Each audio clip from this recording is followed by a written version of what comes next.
এই যে আপনাদের এসএমএস পাওয়ার পরে আমি আমার ক্লিন কার চেক করতে আসলাম, বার্ন ঠিক আছে কিনা দেখার জন্য। এটা একটা গাড়ি যেটার মধ্যে থেকে অর্ধেক অলরেডি ডেলিভারি হয়ে গেছে, আর অর্ধেক আছে।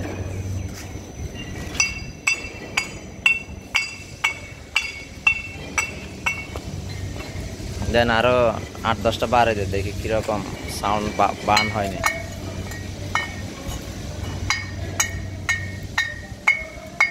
আরো আরো দে, এখান থেকে দে, উপর থেকে দে, নিচ থেকে দে।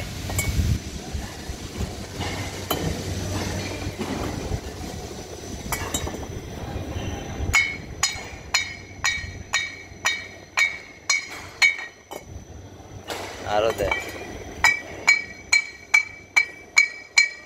একবারে একবার উপর থেকে একটা দে দেখি।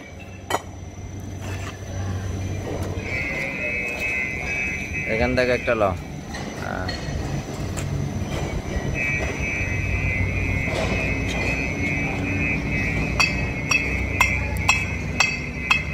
এই যে হলো ব্রেক্সের অবস্থা।